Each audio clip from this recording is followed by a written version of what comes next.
There's a lot to get through domestically and, of course, internationally. That exchange in the Oval Office, I've been in there.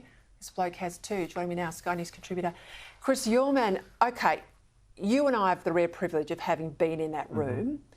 I've seen amongst leaders some terse words behind closed doors with the media out. I've never seen anything like that. What did you make of the weekend? I was appalled and really deeply disappointed and very saddened by the whole thing. And I think you said earlier that no leader with any self-respect is going to sit and watch his country essentially litigated away by other leaders. I thought it was actually J.D. Vance who was spoiling for a fight in there. I thought that Trump initially was, behaving reasonably well, and then it was Vance and Zelensky that began to arc up, and it was really over the nature of what had happened in the history of the relationship or the war between Ukraine and Russia. And there's not a shadow of a doubt that Russia invaded Ukraine. I've been to Ukraine and I've seen the Russian tanks by the side of the road 15 kilometres from Kyiv, so I don't think I have any doubt at all over who started this fight. And the fight started in 2014. And all that Zelensky is trying to do at the moment is to make sure that he gets peace on some kind of terms that his country can live with, and to ensure that the Russians don't come again. And I don't As they have since 2014. They came again after 2014. That Putin said that after 2014 he wasn't going to take any more of Ukraine, and then of course he did. And I can tell you around the region now, in countries around Ukraine, they're tooling up. They are concerned about what happens next as the United States, it would appear, withdraws from Europe.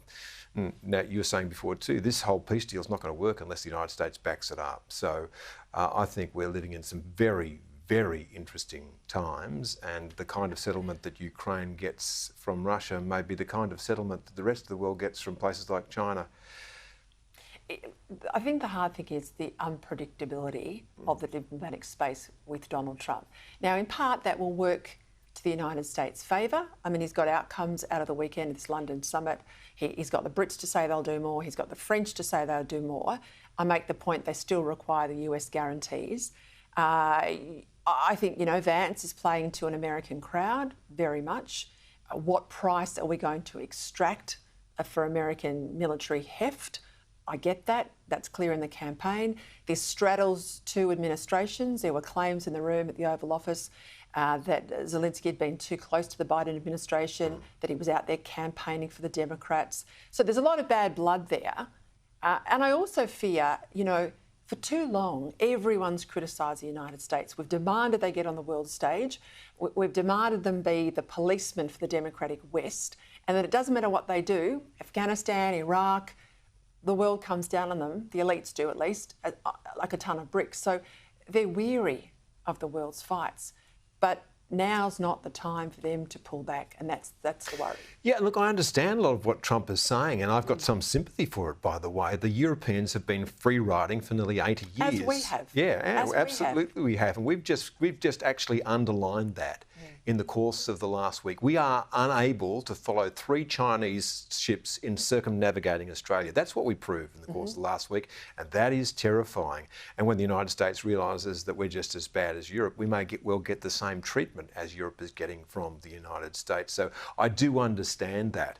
But I do also believe that in the settlement that is going to come with Putin, and there must be a diplomatic settlement, it can't be giving up everything at the start. And what it seems at the start is the negotiating position is really quite weak. That there's going to be no idea that Ukraine might be in NATO. Now, I don't think that was ever on the cards, but you wouldn't give it up before you started the negotiation. Yeah. Your point on China is so real. That's why they are doing what they are doing, to see what our capacity is. And we've just showed them we have no capacity.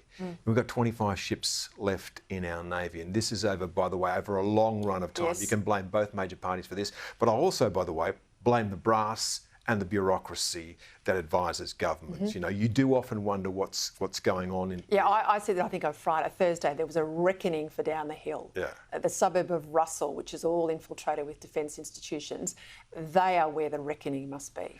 And one of the things I really do want to see from the next administration, no matter what stripe it might have, is a reckoning with the administrative state, because I don't think that we get a lot for the money that we spend. We have the highest paid bureaucrats in the world, and would you say that we are getting world-class service from them?